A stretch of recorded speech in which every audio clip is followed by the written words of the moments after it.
canción, sí. Son algunas de Disney. Se mezclan un poquito.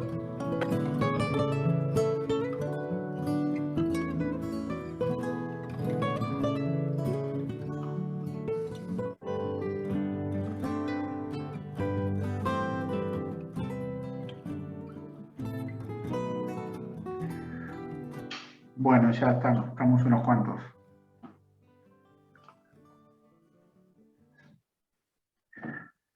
Bien.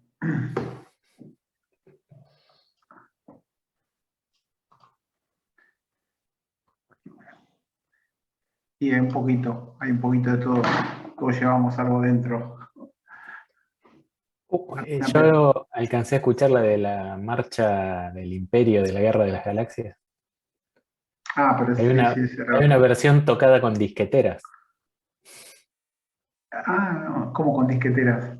Pusieron un montón de disqueteras y, Sí. programando la controladora, hacen sonar el motor y hace... Qué locura.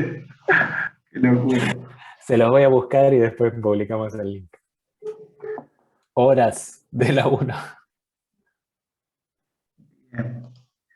Bueno, chicos, como hablamos todas las clases, al principio, digamos, si quieren comentar algo de lo que vimos en la clase pasada, un poco algo que le haya quedado o por ahí que quieran comentar de lo que nos contó Gastón, del caso, digamos, a la larga si usamos la metodología del caso, todo ese relato que hizo Gastón puede dar para jugar para un montón de cosas, ¿no? Después en el futuro, cuando vayamos tocando diferentes temas. ¿Eh? Y bueno, de hecho usamos bastantes ejemplos en el futuro un poquito referenciados a esa casuística. ¿Les quedó alguna duda, algún comentario? ¿Se imaginaban de la envergadura de un proceso de similares características? ¿Cómo lo hubiesen hecho?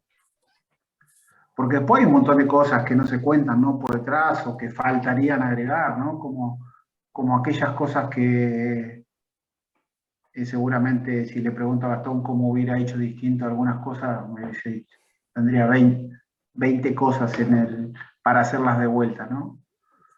O en lo mismo cuando alguien me pasaba, ¿no? Cuando hice maestría de negocio, dice, si yo hubiera sabido esto cuando estaba haciendo aquello, qué bien me hubiese venido. Pero bueno, de eso se trata la capacitación y de eso se trata la experiencia, ¿no? Por eso, digamos, trabajar en múltiples proyectos y tener diferentes roles en los diferentes proyectos. Los proyectos que nosotros estamos acostumbrados a afrontar, eh, generalmente vienen siempre de la mano de cambio de procesos. Por eso toda esta parte de procesos, de reingeniería, al próximo tema que vamos a ver al final de esta clase y al comienzo de la otra es la gestión del cambio. Cada necesidad que viene para el mundo de IT es para mejorar alguna rutina o algún trabajo que se hace, digamos. Entonces tiene mucha implicancia. Hay muchas cosas que nosotros terminamos implementando o proponiendo que hace cambiar roles adentro de las compañías, posiciones que aparecen, posiciones que desaparecen. Bien, ahora particularmente me está tocando la implementación de todo lo que es, ya estamos poniendo en marcha los primeros flows de mi compañía que ya están completamente robotizados por software.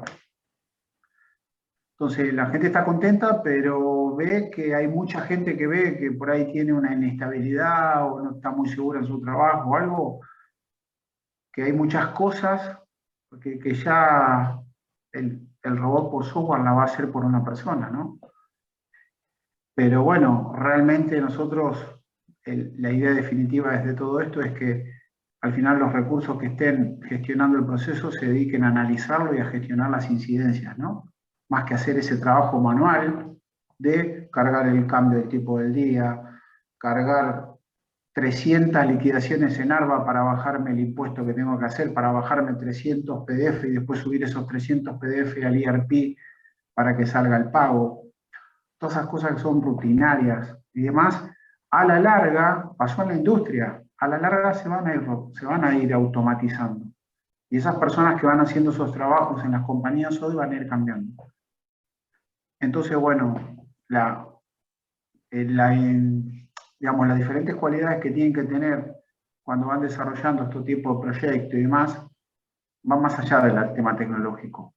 Hoy todo lo tecnológico, de alguna forma gestionándolo, o con un poco más, o con un poco de dinero, se resuelve. Lo más complicado es lo otro, toda la parte de gestión de cambio, de la parte humana, el cambio, cómo cambiar las formas de hacer las cosas en las empresas. ¿Bien? Hay mucho por detrás de eso. Por eso,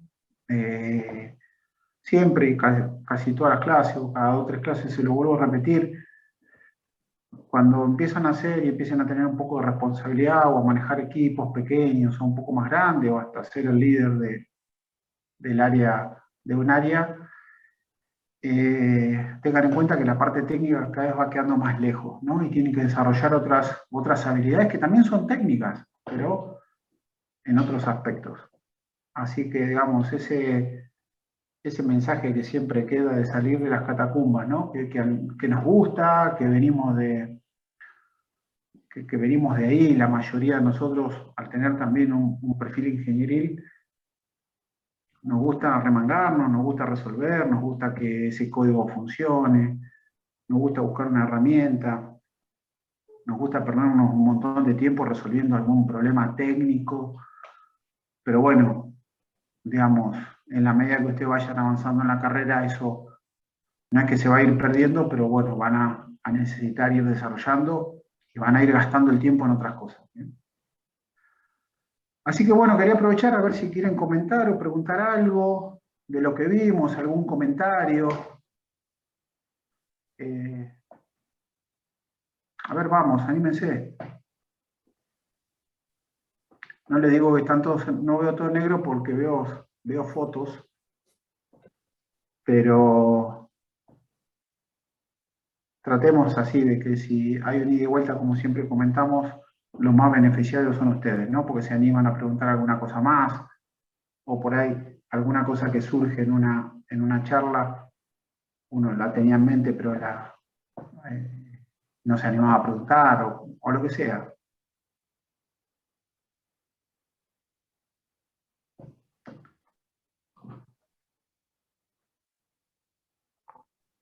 No sé si a los demás les pasa que a mí me ocurre que por ahí como no tengo experiencia con la parte de los conceptos ya de administración y lo último, por ahí es como que presto más atención más que tener dudas. Capaz que gente que ya se dedica, trabaja de eso, capaz que tenga un poco más de dudas, pero yo absorbo. Para mí la mayoría es todo nuevo. Está bien, no, es que Bueno, eso sí es bueno porque se da y para eso estamos, ¿no? Como que es muy difícil que por ahí tengan herramientas, tengan ya alguna experiencia de gestión en su pronta edad, ¿no? Por ahí puede haber alguien que ya haya trabajado unos cuantos años y vuelva o esté estudiando después de una carrera laboral, pero no, la experiencia no la van a tener, entonces nosotros tratamos de transmitirle y tratamos de darle, como al principio dijimos, ¿no? Esa cajita de herramientas donde después ustedes vayan a buscar algunas cositas ahí. Y después algunas habilidades o las van desarrollando o las van aprendiendo o en su momento lo que tienen que tratar de descubrir es qué les hace falta para tratar de capacitarse en eso, ¿no? Que es a veces difícil.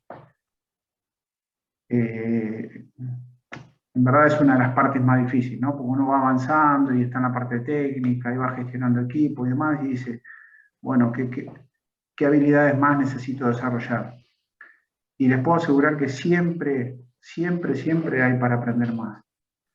Y cuando están y son el máximo responsable del área, bueno, ya después, digamos, ¿por qué no ser el gerente general de la compañía, no? Se está dando mucho en estos últimos años que las posiciones de máxima posición de la compañía, es decir, el gerente general, director general, el máximo responsable de la compañía, se está dando que está viniendo mucho de la parte técnica. ¿bien? Del área de sistemas y del área operativa, donde normalmente el gerente general o el director general o el máximo responsable de la compañía siempre viene de la pata de la parte administrativo-financiera. Pero en los últimos años se está dando mucho, lo están levantando mucho las consultoras, y de hecho, por ejemplo, hoy el gerente general de BBVA, el director general de BBVA, que tiene 120.000 empleados, era el responsable de desarrollo digital del banco. ¿Bien? Es una persona técnica, pero del lado técnico de Haití. ¿Bien? Y hoy terminó siendo el director general del banco, donde no había un director general de todo BBVA que venía de la parte técnica, nunca lo hubo, fue el primero. Y eso está pasando en muchos lados. Hay muchos ingenieros que están llegando a tener posiciones de dirección o de gerencia general, porque bueno, se están desarrollando otras habilidades. Así que bueno, y cuando les toca eso, también hay que capacitarse, porque al final el arte de dirigir una compañía también hay, como nosotros le mostramos metodologías, mejores prácticas, les puedo asegurar que hay también mejores prácticas o marcos de mejores prácticas que los grandes gestores siguen, algunos al pie de la letra, digamos, para seguir una metodología, para tratar de no perderse nada. Estos marcos, normalmente cuando uno recurre a una mejor práctica o recurre a una práctica muy utilizada, es para que no le quede nada en el tintero de la función que están realizando en ese momento, ¿no? Porque cuando uno lo nombra máximo responsable no viene con experiencia, digamos. Viene por ahí de trabajar con muchos responsables de compañía mucho tiempo, pero nunca tuvo la experiencia de estar al frente, ¿eh? Así que bueno. Bueno, chicos, ¿algún otro comentario? Si no, ya vamos a empezar con la clase de hoy.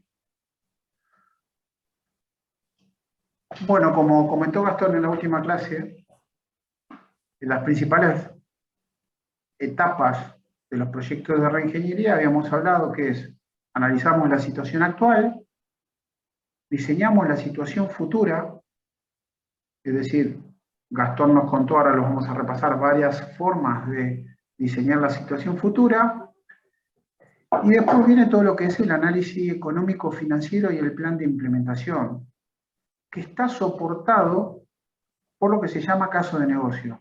¿Bien? Como siempre hablamos, estos tipos de proyectos o cualquier tipo de proyecto hay que ver toda la parte de análisis económico, la financiero, cómo se implementa, cómo planifico, cómo paso de una situación actual a la situación futura, cómo se definen los recursos que quiero, el dinero, la infraestructura, las personas. Tengo que desarrollar ese caso de negocio para tratar de convencer de que tengo que llevar a cabo ese cambio, ¿no? Que lo fui desarrollando con una situación futura.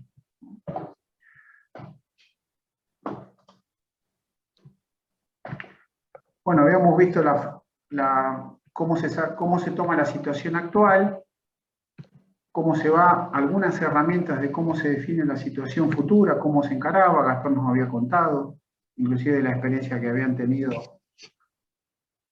dentro del ministerio para desarrollar todo el proyecto del DNI, del pasaporte, cómo son los enfoques, ¿bien? Cuáles son las técnicas y herramientas que nos ayudan, algunas ya las vimos, el análisis de FODA, las 5 fuerzas, la cadena de valor, pero también la reactualización de buenas prácticas, y después también la comparación, el benchmarking, es decir, ¿qué está haciendo la compañía en este caso? ¿Con quién me puedo medir? ¿Tengo margen todavía de maniobra para mejorar?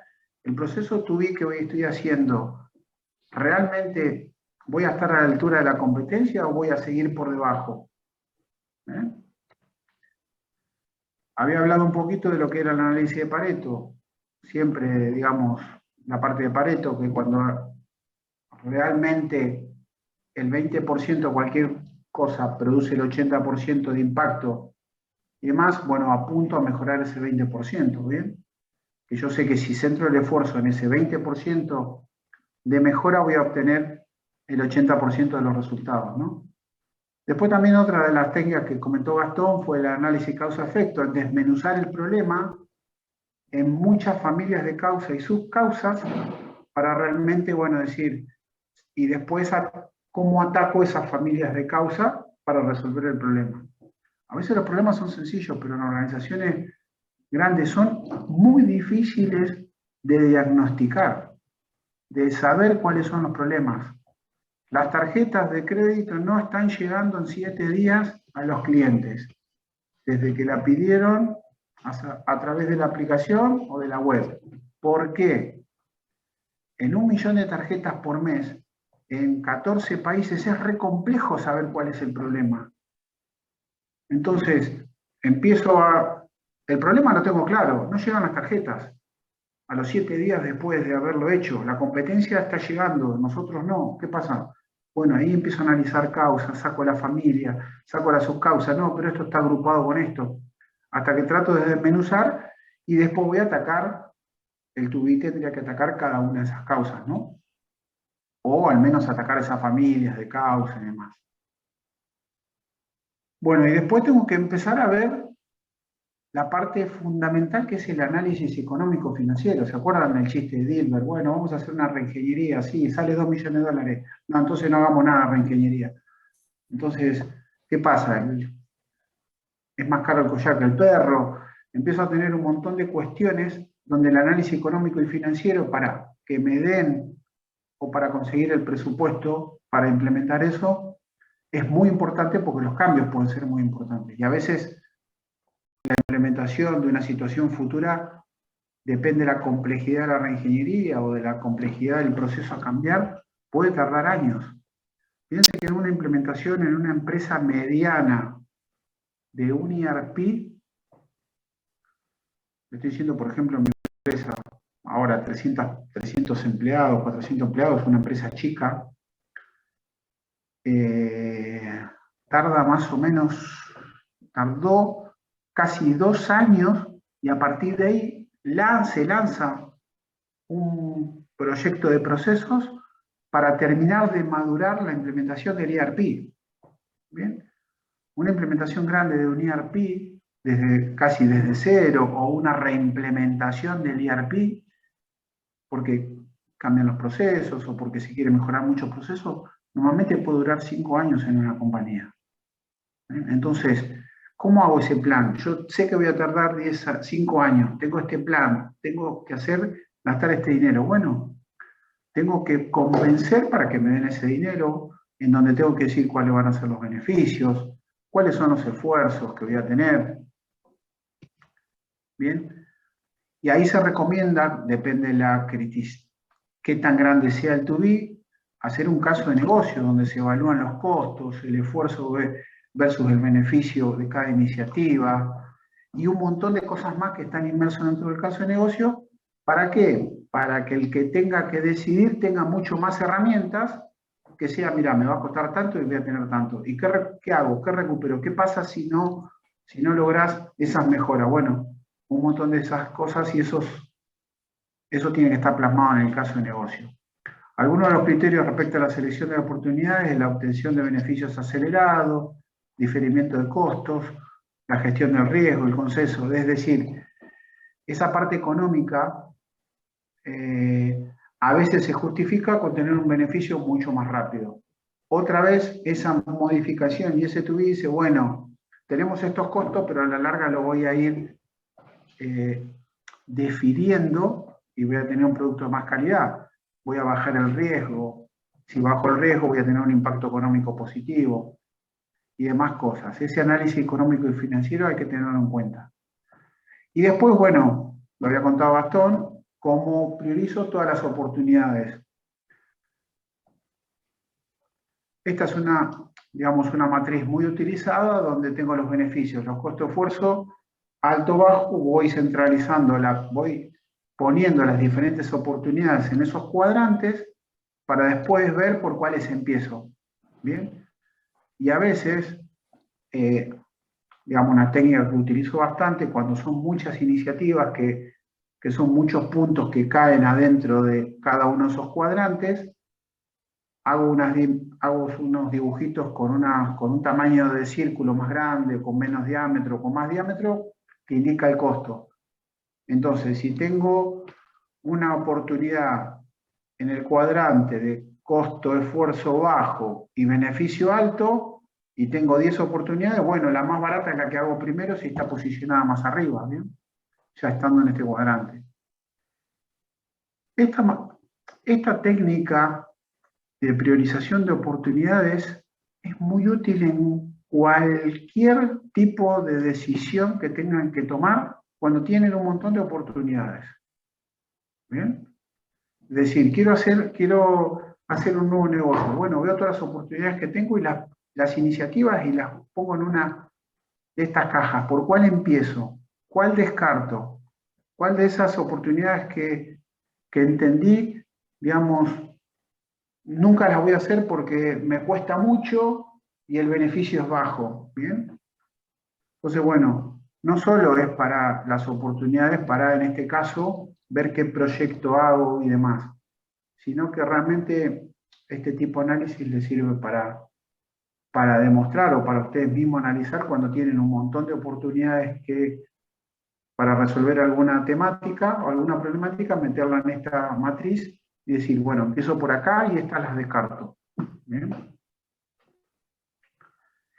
Y lo fundamental, que sí es una recomendación y demás, en cualquier proyecto, y mucho la metodología Agile fue alineándose con este concepto, es decir, por más grande que sean los proyectos, algo siempre tiene que tener quick wins.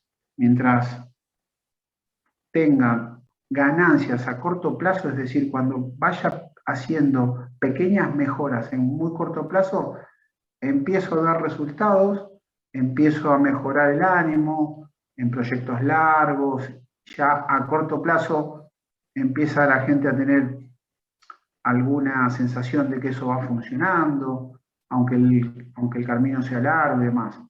Siempre traten en cualquier tipo de iniciativa de mediano y largo plazo, siempre tratar de ver y planificar algunos quick wins para ganar confianza, para, digamos, obtener un presupuesto extra. Bueno, pequeños resultados a corto plazo, por más que no tengan mucho impacto en esa implementación, brindan una zona confortable, ¿bien? Que puede dar pie a otras cosas en el futuro, después a cubrir a veces algún error o alguna demora. ¿Bien? Y bueno, y la metodología ya de lo que habíamos dicho, que habíamos comentado, siempre apunta a esto, ¿no? A hacer sprint cortos y a implementar diferentes acciones en una determinada cantidad de tiempo que todos los actores que forman parte de esa solución están de acuerdo que se va a conseguir en ese tiempo. ¿Eh? Así arrancó el software, ahora se están gestionando los proyectos de esa forma, y lo que está pasando ahora, a cambio de la gestión de proyectos tradicional, que utilizando esta metodología, uno se empieza a dar cuenta cuál es la velocidad real de ejecución de determinado proyecto. Que a priori, de antemano, cuando uno se hace una planificación a 3, 4, a 2 o 3 años, dice, ¿cómo yo me voy a planificar lo que voy a hacer a 3 años? Y después estoy continuamente reacomodando o reprogramando el proyecto. En cambio, si lo encaro con una metodología Agile, va a llegar un momento que después de 3, 4, 5, X cantidad de sprint, me empiezo a dar cuenta de la velocidad real del proyecto. ¿Bien? Es muy difícil a priori darse cuenta si los proyectos van a llevar la velocidad que yo me planifico. Es muy, muy complejo. Eso es bien de programación de proyectos tradicionales. Salvo que venga de la industria, donde las cosas ya están muy medidas y demás. Pero en todo tipo de proyectos que estamos acostumbrados nosotros, a que no está todo definido, a que continuamente van cambiando algunas cuestiones, o los procesos se van haciendo a la marcha, ¿bien? O cuando se presenta algún desafío o alguna mejora, en vez de haberse hecho previamente al proyecto, se va haciendo dentro del proyecto. Bien, bueno, Y después, otra de las herramientas mayormente utilizadas cuando los proyectos es el caso de negocio, desarrollar un caso de negocio. En este caso vamos a hablar del caso de negocio para justificar la implementación de un cambio de un proceso. Bien, es decir, acuérdense, teníamos el ASIS, hacemos el to be, listo, y ahora hacemos un caso de negocio que tenga todos los condimentos para que ayude a alguien a decidir si se hace o no se hace. Los casos de negocio, los business case llamados así, digamos más, en inglés son un poquito mejor o son más reconocidos en la jerga, también son muy utilizados a la hora de que ustedes cuando necesitan ir a buscar un capital, ir a buscar inversores, ir a un banco a pedir un préstamo. Es decir, mira, yo tengo una idea, tengo este proyecto y demás. Como habíamos comentado en las otras clases, a las primeras personas las puedo convencer yo contándole mi proyecto, contándole porque creen, porque les transmito que eso sí, que si ahora pongo un negocio, por ejemplo, el negocio de esta pandemia fueron los negocios que venden naturistas, como hace 2 años fueron 5 años los parripollos, como fueron, bueno, en su momento diferentes. Hoy el negocio de moda es dietéticas, o vender todos productos naturales y demás. Claro, yo puedo convencer o puedo transmitir a personas cercanas que me den dinero, inviertan y formen parte de una sociedad que voy a armar, porque bueno, se supone que si yo pongo el local y que si tengo estos productos y que si franquicia y que si abro 10 locales o algo así, pero va a llegar un momento que yo ya no voy a poder convencer a un segundo anillo, es decir, voy a tener que saltar de nivel y voy a tener que ir a pedir, no sé, $500.000 al banco o a algún grupo de inversores, le voy a tener que ir a contar mi idea, pero a su vez después que le cuente mi idea está todo lindo, pero van a decir, bueno, si yo pongo tanta plata, ¿en cuánto tiempo me la vas a devolver? ¿Y cómo vas a hacer para devolvérmela? ¿Y qué riesgos tenés? ¿Cuáles son tus beneficios? ¿Cuáles son tus...? Bueno, todo eso tiene que estar embebido en lo que se llama un business case. Normalmente cuando ustedes van a una ronda de inversión para buscar capital, donde ya no los conocen a ustedes, donde ya pasaron casi el primer nivel de inversión, normalmente los niveles de inversión son primero los conocidos, después vienen los llamados, no sé si lo escucharon, los llamados business angel, es decir, algunos grupos inversores que, bueno, sin muchos requisitos y demás, se pueden meter a invertir en un negocio e inclusive forman parte en el desarrollo del negocio, ¿bien? Y ya después hay otras rondas de inversiones ya de más nivel, donde empiezan a entrar otros tipos de grupos de inversión, ¿bien? Todas las compañías han crecido de esta forma, porque cuando ustedes se sientan y tienen que pedir, miren, tengo este negocio, llámese WhatsApp, Facebook, o una franquicia X, ¿bien?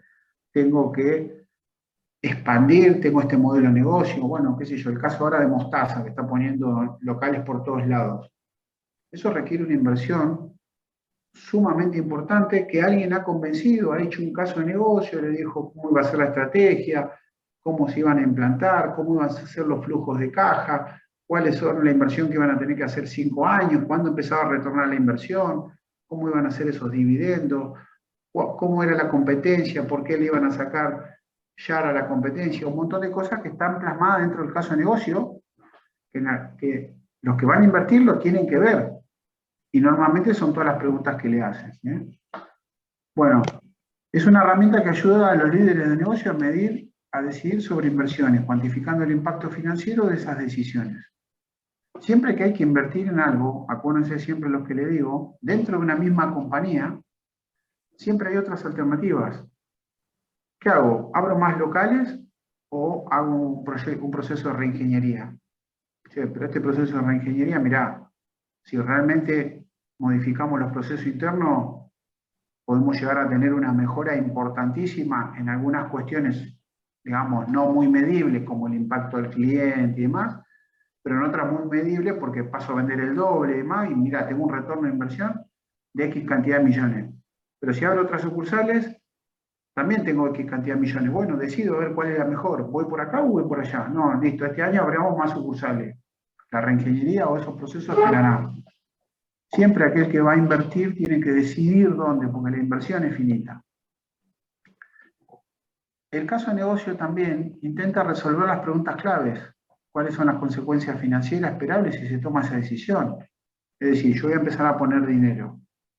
¿Qué pasa con la parte financiera? Cuando la empresa empieza a tener un cierto retorno de la inversión? ¿Cuánto una empresa tiene que esperar hasta que realmente el mercado empiece a adoptarla y ahí recién empiece a tener ganancias?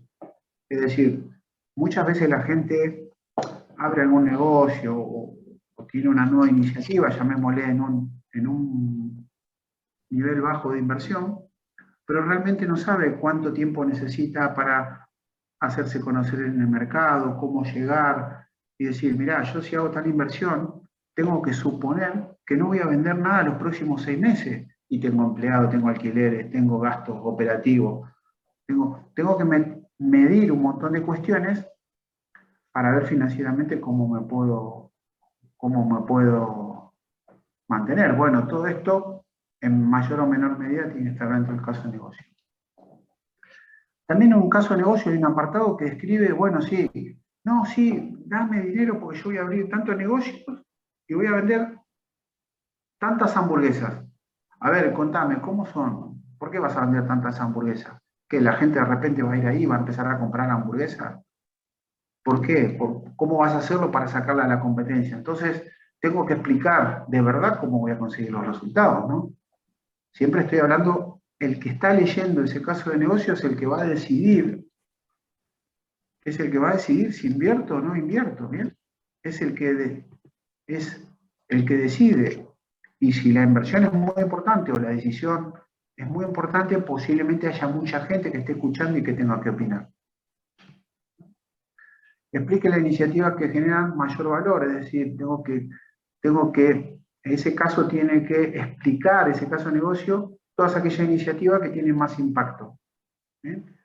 Y también sirve para comunicar el impacto general de la decisión, como también la lógica y la metodología utilizada para poder defender y vender lo que es el cambio dentro de ese proceso. ¿Bien? Es decir, ese programa de cambio, ese diseño to be que hago internamente, con un buen caso de negocio, teniendo todas las variables dentro, el que tiene que decidir va a tener mayor información.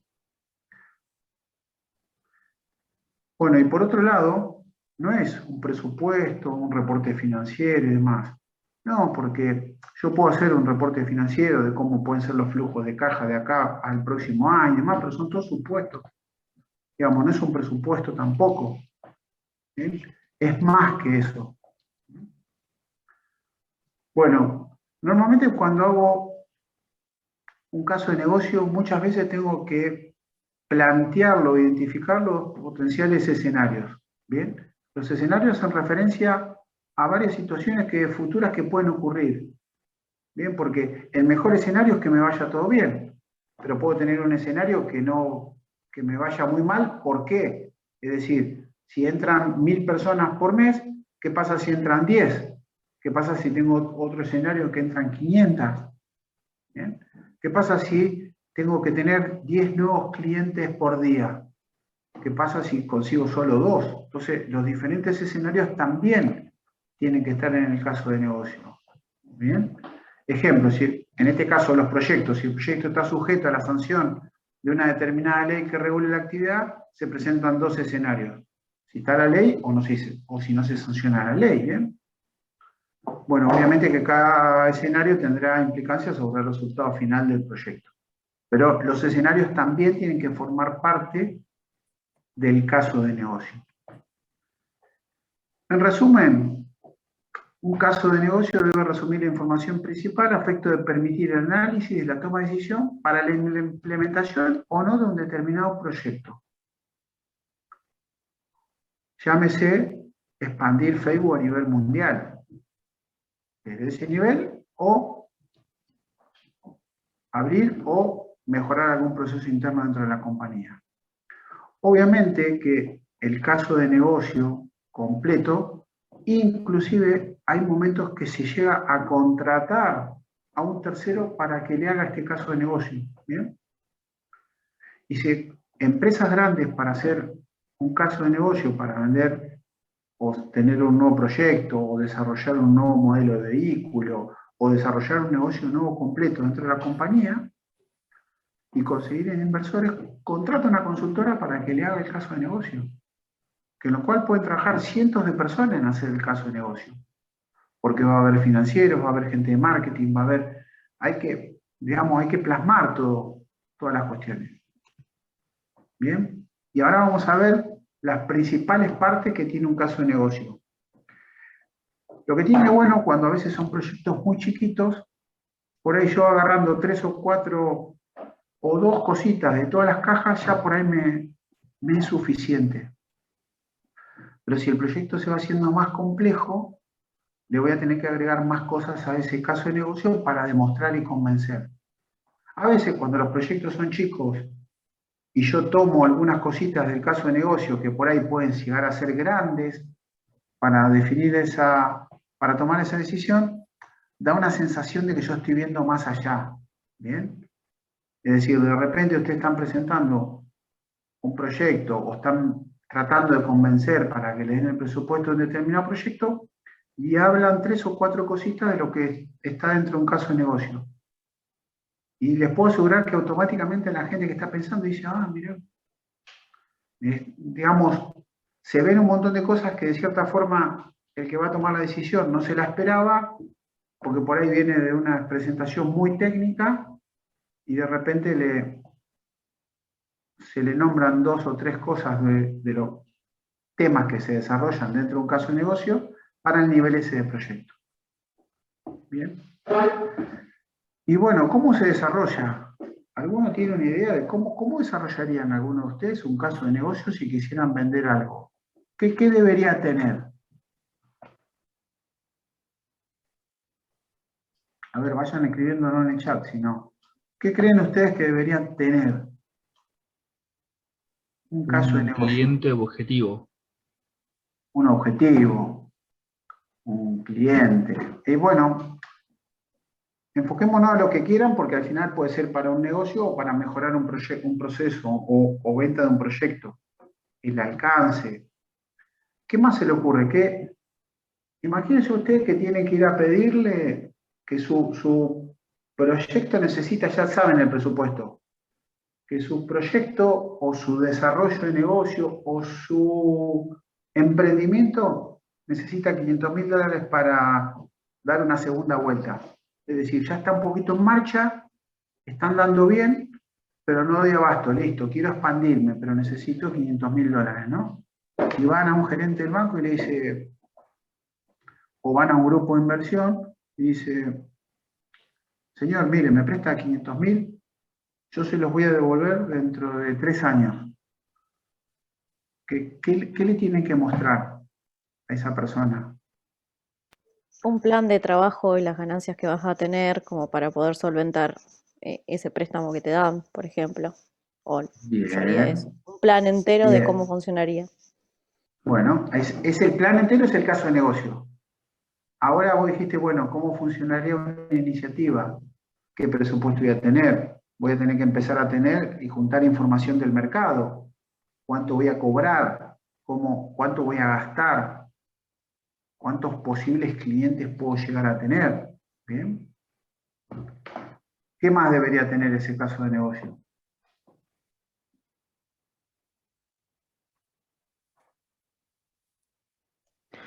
Como decían ahí, el alcance o los requerimientos de alto nivel. Sí, en verdad ya la iniciativa está planteada, el to be de un proyecto, en este caso reingeniería que dio pie a todo esto, o el emprendimiento ya está definido, ¿no? Es como que ya sé lo que quiero hacer. Ahora estoy convenciendo a alguien que no me conoce a que crea en mí, ¿no? Ya no me alcanza con solo las palabras.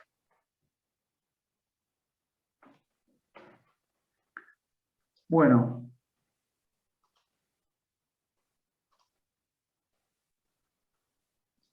Una garantía, bueno, en verdad yo le estoy pidiendo plata y el que me está pidiendo la garantía, yo en el caso de negocio en sí es mi garantía. ¿Bien? ¿Me explico? Es decir, la persona que va a invertir y aquel que le van a prestar a ustedes, inconscientemente siempre lo hacen en alguna situación menor de la vida. Es decir, si alguien le pide algo prestado, algo ya de cierta forma me lo va a devolver, se lo va a gastar. Imagínense que le presten algo que se lo gaste, sea una herramienta o sea dinero.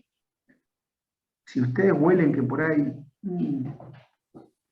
mirá, me prestás dinero para ir a vender helados en la base antártica, pues, yo no sé si va a haber mucha gente para vender helados, ¿no? Entonces, así que bueno, indicar cuáles serían los beneficios de la inversión. Sí, bueno. Bueno, bien, vamos a ver las partes principales. Esto es una pintura de muy alto nivel de cuáles son todas las partes que tiene o debería tener un caso de negocio completo. Vuelvo a repetir, ya sea para convencer en la implementación de un proyecto dentro de una compañía, afuera, o generar un nuevo emprendimiento en el nivel que sea. Cada vez más alto es el nivel, más dinero voy a necesitar, ese caso de negocio, ese business case tiene que estar mucho más desarrollado, ¿bien? Porque a veces hay unos casos de negocio que terminan teniendo un apartado financiero tremendo, que muestran los flujos de caja con 3 escenarios distintos, con escenarios de cambio y demás. Todas son herramientas que sirven para que el que tiene que tomar la decisión la tome. Porque posiblemente el que tenga que tomar la decisión tenga equipos que estén analizando si lo que dice el caso de negocio es verdad. Va a haber una parte de marketing. Bueno, ahora vamos a ir viendo las partes que debería tener. Ténganlo muy en cuenta cuando tienen que pedir algo, sea lo que sea, algunas partecitas de esas, de todas las que vamos a ver, siempre le van a servir para algo. Aunque sea poner el título y poner alguna descripción mínima. Sea el proyecto o sea la petición que quieran hacer, algunas de ellas les va a servir.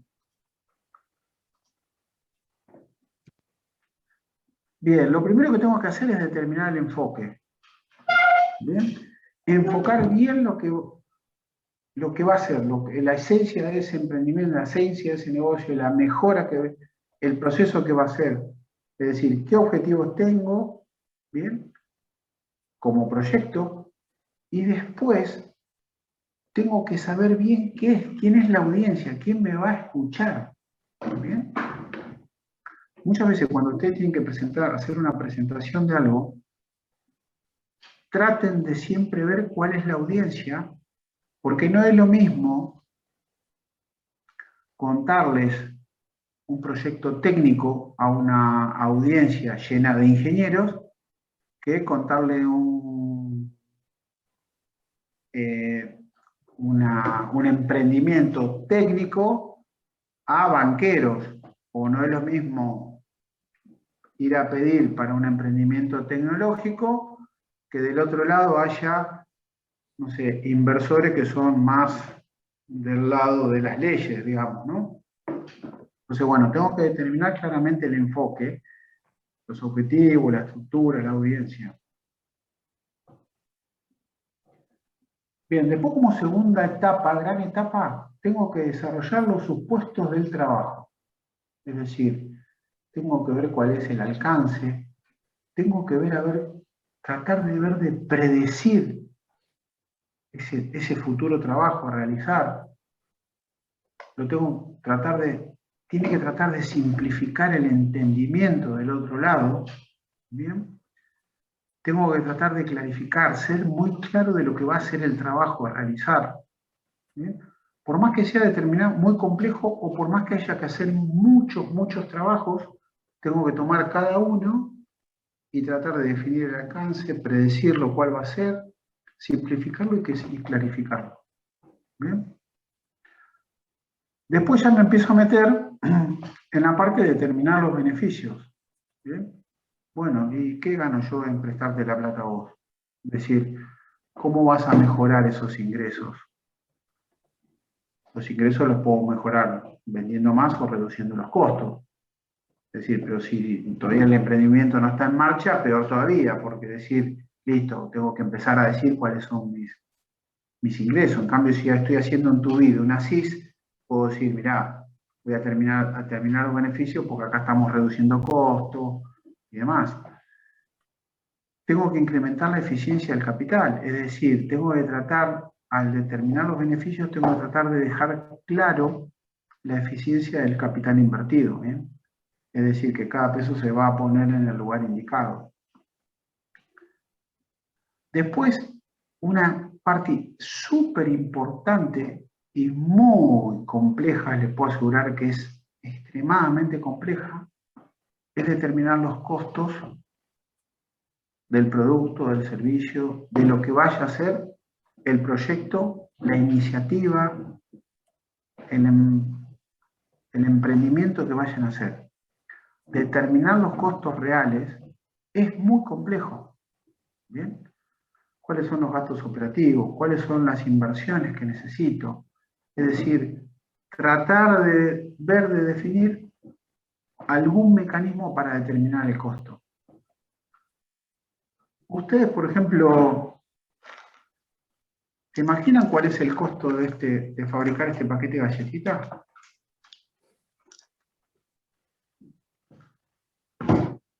¿Qué se imaginan? ¿Cómo sería calcular el costo de ese paquete de galletitas?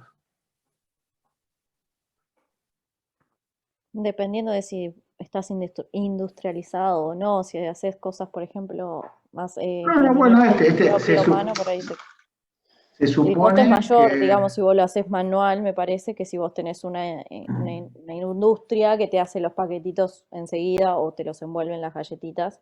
Pero ¿cuánto sería el costo? La verdad que no sé, porque también varía todo el tiempo, digamos. La producción, digamos, con los precios que salen a la calle, por ahí vos lo sacaste y ya para cuando está en venta se desvaloriza y perdiste plata. No sé, lo veo así, más o menos. Puede ser, pero a lo que yo apuntaba es, ¿cómo determino cuánto me cuesta este paquete para ver si puedo venderlo? O decir, mirá, ¿me ayudás que yo quiero hacer 1.000.000 de estos paquetes? Estoy haciendo 100, pero quiero hacer 1.000.000 porque quiero que llegue a todos los supermercados de Argentina este paquete. Determinar el costo de esto es recontra complejo. Fíjese, esto posiblemente se esté envasando Bagley, lo envase en una fábrica. Bien, la fábrica puede tener una cadena de producción, tiene un terreno, tiene luz, tiene una superficie, tiene una maquinaria. ¿Cuánto cuesta? ¿Cuánto este costo es el ensobrado de esto? Bien. Entonces, si yo empiezo a desmenuzar todas las tareas para determinar realmente cuánto va a costar un producto, es hiper complejo. ¿Bien? Es hiper complejo porque el costo de la mano de obra. Solamente sacar el costo de la mano de obra, uno dice, no, el costo de la mano de obra, sí, no, el costo de la mano de obra es, ya está, sumo todos los sueldos, le agrego todos los impuestos, ese es mi costo de la mano de obra. Ah, sí, ¿y qué? ¿La gente dónde trabaja? Ah, entra en esta oficina. ¿Y cuánto pagas en esta oficina? Una oficina en el centro vale $25 el metro cuadrado. Bien, ah, sí, ¿cuántas personas trabajan ahí? No le voy a cargar todo el costo laboral a esas personas porque están usando esa cantidad de metros cuadrados. Ah, entonces ya no es el sueldo. Sino, si tiene una oficina de 4x4, ya también la empresa está gastando $300 por mes de alquiler de la oficina. Los muebles, la computadora, la luz, la limpieza. Pero el costo del empleado ya no es solo el costo del empleado lo que le pago, sino donde está sentado, la energía que consumo, la vigilancia del edificio. Fíjese lo que ya empieza a ser solamente el costo laboral. Bueno, imagínense cómo es calcular el costo de otras cuestiones como ser maquinarias, cadena de producción, el diseño. El que diseñó cómo hacer este paquete y demás fue un determinado equipo que también tiene sus costos. Entonces, bueno, llegar a determinar los costos en cualquier tipo de iniciativa es súper complejo. Posiblemente van a depender mucho de los proyectos. Como yo decía, estas cositas a veces son muy rápidas de hacer, porque, por ejemplo, si yo pongo una verdulería, posiblemente los costos lo haga bastante rápido. Digo, bueno, los costos mensuales para mí van a ser así, porque gasto tanto de luz, gasto tanto de alquiler, gasto tanto de combustible en ir a buscar la verdura, tengo un solo empleado que soy yo, digamos, yo hago todo, no tengo muchas más cosas que agregar al costo. Bueno, posiblemente eso lo haga bastante fácil. Pero si realmente quiero llevar a esto a 1 millón de producción, ¿cuál es el costo de producir esto? Ahí es donde yo por ahí le digo que tienen que contratar a alguien para que los ayude a decir, mirá, cada paquete de galletito esto te va a terminar saliendo X cantidad de pesos, ¿ven? O dólares, o lo que sea, la unidad que sea, y lo voy a... ¿Por qué? Porque eso es un input para algo que va a venir más adelante. Es decir, ahora ya tengo que empezar, como otra quinta etapa, en el caso de negocio, tengo que empezar a ver la parte financiera. Porque la otra persona que va a invertir o va a decidir sobre eso, dice, ¿qué hago si yo, en vez de hacer esto, pongo un plazo fijo? Tengo más rendimiento, ¿no? Como una misma compañía se preguntan dónde invertir para tener un máximo retorno en la inversión. Bueno, para calcular el impacto financiero, hay un montón de herramientas financieras para hacerlo. ¿Bien? ¿Conocen algunos de ustedes algunas de estas? El flujo de caja, el valor actual neto de la inversión, el BAN, la tasa de retorno de la inversión, la TIR, el periodo de repago, el ROI. ¿Escucharon hablar de eso? Bueno, todo esto son un montón de cuestiones financieras que son simples de entender. Un flujo de caja no es ni más ni menos que los ingresos y los egresos para ver la caja de acá a un mes o de acá a una semana, a ver si el viernes que tengo que pagar, por ejemplo, si mi día de pago es el viernes, y yo tengo un flujo de caja que me van a ir entrando diferentes cosas que vendí, pero el viernes tengo que hacer una derivación importante porque tengo que pagar a todos mis proveedores. Si yo no tengo un flujo de caja, además posiblemente tenga que ir a sacar un préstamo corto el jueves porque el viernes tengo que pagar a todos mis proveedores y si financieramente no les pago puedo llegar a tener un problema de abastecimiento o el costo de financiar a los proveedores es mucho más alto que yo salir a buscar financiación de un día a un banco. Y si no tengo un flujo de caja adecuado, yo puedo estar en máxima producción y vendiendo un montón y morir ahogado. ¿Bien? Porque para producir necesito invertir. Pero las ventas y los pagos de las ventas pueden venir diferidos. Yo tengo un negocio que agarro y la pago, empiezo a vender cosas con cheques, empiezo a vender cosas con tarjetas de crédito, que el dinero me va a llegar recién dentro de 15 días, y yo en el medio voy teniendo diferentes obligaciones. Y posiblemente en algún momento sea alguna obligación muy importante. Entonces, hacer el flujo de caja dentro de las compañías es muy importante. Es un tema un poquito financiero, pero más que nada técnico. ¿Bien? Porque los flujos de caja en cualquier compañía son fundamentales. Es decir, realmente tengo que tener una visibilidad de 10, 15 días para ver qué tengo que pagar. Y normalmente se hace un flujo de caja para todo el año para ver cuándo son las erogaciones importantes que tengo que ir haciendo a lo largo del tiempo y cómo me va a ir entrando el dinero. ¿Bien? Porque yo, si tengo un presupuesto de gasto y tengo un presupuesto de venta, digo, sí, mi negocio a lo largo del año va a ser productivo, pero en el medio me puedo fundir. Porque yo puedo estar vendiendo con una ganancia espectacular, pero puedo estar cobrando muy adelante en el tiempo. Entonces, si no lo tengo eso planificado en un flujo de caja, posiblemente no llegue a cumplir el año donde realmente el negocio sí era beneficioso. ¿Bien? Después el valor actual neto, el BAN y la TIR son otras herramientas para decir, si yo tengo que invertir a largo plazo, ¿cuál es el valor traído a futuro? ¿Bien? Eso es el BAN. Y la TIR es la tasa de retorno de la inversión, depende del tiempo que tenga que hacer, lo voy a recuperar antes o después. Y el periodo de repago, bueno, todo el retorno de la inversión con alguna otra variable financiera en el medio. ¿Bien? Pero bueno, todo business case tiene que llevar algún cálculo del impacto financiero. Si es chiquitito, por ahí con una cuenta o con 2 tablitas, ya lo puedo calcular. Pero si el flujo o el dinero es importante que se mueve y la dinámica de mi compañía para crecer tiene una forma de que los proveedores pagan a cierta cantidad de días, que puedo estirar, cómo me financio internamente, ese caso de negocio tiene que tener ese análisis y calcular el impacto financiero. ¿A ustedes pensaron alguna vez que una empresa puede morir de éxito? Normalmente las empresas cuando mueren de éxito es porque, bueno, no tienen una planificación correcta de su producción y no tienen una buena proyección financiera. ¿Bien? Porque dicen, no, sí, yo voy a vender en 6 cuotas, todo en 6 cuotas, me lo van a pagar en 6 cuotas y dame el cheque de acá para adelante y demás. Pero si realmente no tengo todo ese cálculo, bueno, aquel que vaya a decidir y ve el flujo de caja, y ese flujo de caja está justificado, bien, y los analistas todos dicen, sí, esto va a ingresar, esto está bien, y demás, dice, bueno, es un check que le ponen a esa parte del caso de negocio. Puede ser muy complejo también de realizar. Después tengo que empezar a ver los riesgos, empiezo a analizar la sensibilidad y los riesgos que tengo. Análisis de riesgo, escenarios alternativos, ajustes o cambios en los supuestos de trabajo, qué pasa si una cosa, qué pasa si en otra.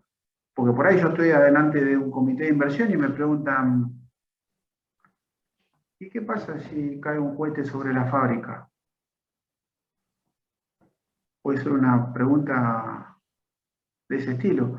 ¿Qué pasa si se inunda la fábrica? ¿Cómo produzco? Bien, entonces, bueno, va a depender el análisis, los estudios que yo haga y, bueno, y las dudas que tenga aquel que vaya a invertir, ¿no? Siempre digo, llegado el nivel de inversión requerida, va a ser la calidad y lo extenso que pueda llegar a ser ese caso de negocio. ¿Bien? Y después tengo que, bueno, tener y determinar los impactos que no son financieros. ¿Bien? Y después, el caso de negocio tiene que tener un informe final y un resumen ejecutivo donde tenga que un poco definir todas las conclusiones, las recomendaciones y cuál va a ser el plan de acción para lograr la planificación de esa iniciativa que esté haciendo. Bien.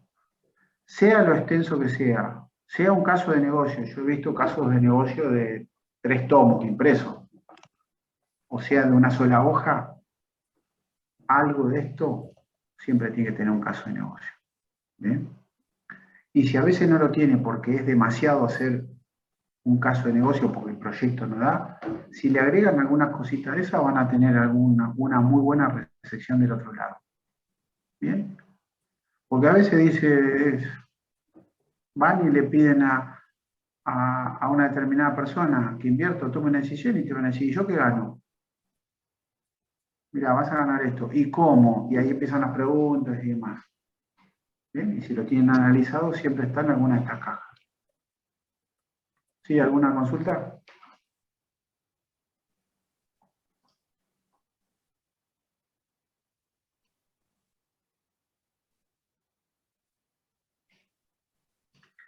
Adrián, ahí que comentaste que decías del tema de la TIR nada más. ¿A qué te referías?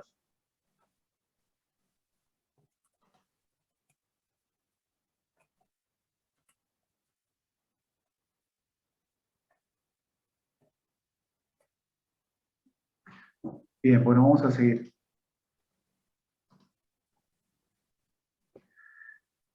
Bueno, en verdad, también habíamos hablado del análisis de los problemas, causa-efecto, la etapa de negocio y demás. Y bueno, alguna otra alternativa para implementar un to-be, o un proceso, o un to-be, es decir, volvamos a lo que es la reingeniería, ¿no? El to-be de un proceso. Otra alternativa del to-be de un proceso es, ¿qué pasa si ese proceso, como lo estoy haciendo dentro de la compañía, y mucho no me aporta, lo saco fuera? Se lo doy a otro que me lo haga completo. ¿Bien? Ahí aparece el concepto de BPO, de Business Process Outsourcing. Que, a ver, ¿quién se anima a decirme cuál es la diferencia con el outsourcing tradicional? Cuénteme.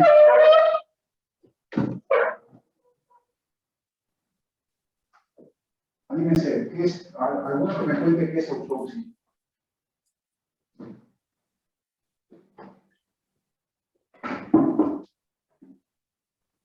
Conocen la palabra outsourcing, ¿no? Hemos hablado ya un poquito de eso.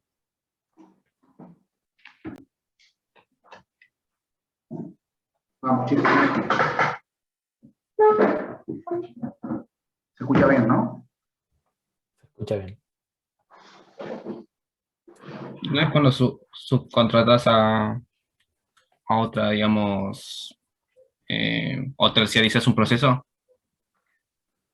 Outsourcing, por eso, a ver, ¿cuál es? Decime el outsourcing primero. El business process outsourcing es sí, externalizo el proceso completo. Pero ¿qué diferencia tiene con el outsourcing tradicional?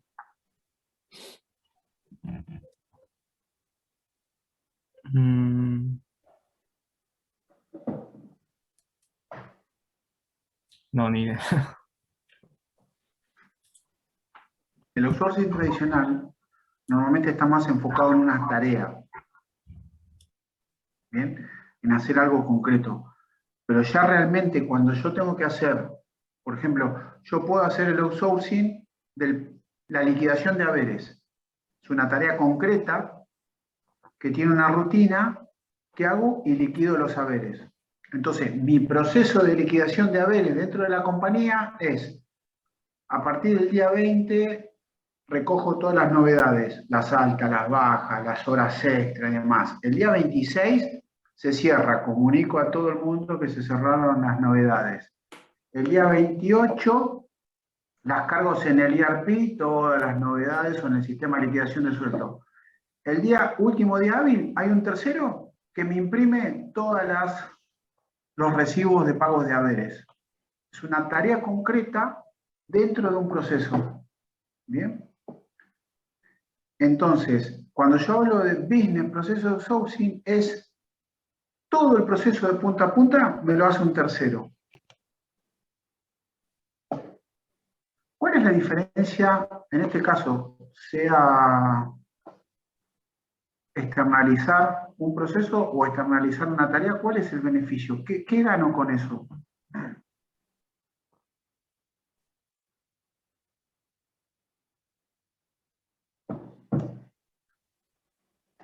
Seguridad porque uno terceriza quizás por un tema de no ser capaz de realizar esa tarea o ese proceso. Bien. Pero imagínate que la podrías hacer. Porque, a ver, por ahí, sacando... ¿Por qué usted no produce energía en sus casas? Ignacio, vos, ¿por qué no te producís tu propia luz? Bueno, quizás porque me costaría mucho más que Aeresur. Exactamente. Vos estás haciendo un outsourcing de generar tu propia energía. ¿Bien? Le decís a otro, vos generámela por mí y cobrámela. ¿Y qué beneficio voy a llegar a tener? El primero que dijiste. Hay otro que lo va a hacer más eficiente que yo. ¿Bien? Y vos, en vez de estar en tu casa estudiando o trabajando, a su vez tendrías que estar viendo a ver si el grupo electrógeno, si tiene combustible, si anda, si arranca, no arranca, si los paneles solares, si el ventilador, Claro. Y lo que sea, sí, decime. No, dedico, digamos, esos recursos, ese tiempo, ese esfuerzo a otras cosas, digamos. Exactamente, a lo que a vos te hace, a tu core de negocio, ¿no? Bueno, lo que estás haciendo en tu vida, ¿no? No gastás tiempo en eso, que hay alguien que lo va a hacer más eficiente y te va a cobrar algo razonable. En algunos casos puede ser que a vos te salga más barato. Por ejemplo, vos decís, ¿por qué no hago pan? Si hacer pan, convengamos que no es una ciencia hacer pan. Y posiblemente yo haga pan y me salga la mitad de que si lo compraría, 1 kilo. Porque si yo hago pan con 1 kilo de harina, que me sale 1/4 de lo que vale 1 kilo de pan hecho, capaz que hago 5 kilos de pan. ¿Eh? Pero ¿qué pasa? No pierdo tiempo, pago un precio razonable por ese servicio. ¿Bien? Y lo principal que dijiste, tema de costo es una cuestión, y después de enfoque en la actividad principal. Siempre piensen, hay muchas cosas, cuando ustedes tengan que decidir qué trasladar fuera, qué tarea o qué proceso trasladar fuera de su equipo, es aquel proceso o aquella tarea que no le implique nada de distinto que la haga un tercero. ¿Bien? Como ser la limpieza, ¿bien? Dentro de una compañía. Yo entro en una compañía, en vez de tener por ahí, a veces hay un ratio que muchas compañías prefieren dedicarse a hacer eso porque le termina saliendo mucho más barato que hacer otra cosa. Si la gestión es simple y no me insume mucho tiempo y al final me sale más barato hacerlo adentro que hacerlo afuera, bueno, lo puedo tomar. Pero muchísimas compañías, y más hoy cuando se crea una compañía de cero, la mayoría de los procesos y la mayoría de las tareas que no aportan al core del negocio están hechas por un tercero. ¿Bien? Porque montar una infraestructura para, tengo un edificio de 2.000 metros cuadrados de oficina. Tengo que salir a buscar 10 empleados de limpieza. Y salir a buscar 10 empleados y gestionarlo y poner una persona que sea el jefe, que los controle, que haga control de calidad de la limpieza, que esto, que lo otro. Yo como gestor por ahí todos los días 2 horas le dedico a eso y es la limpieza. No me aporta nada a mí. Bueno, sí me aporta que la empresa esté limpia, lo que sea, pero no me aporta el negocio. Entonces, fuera. ¿Bien? No solo por el hecho de eficiencia, que a veces me puede salir más caro, pero que no me hace perder tiempo. ¿Bien?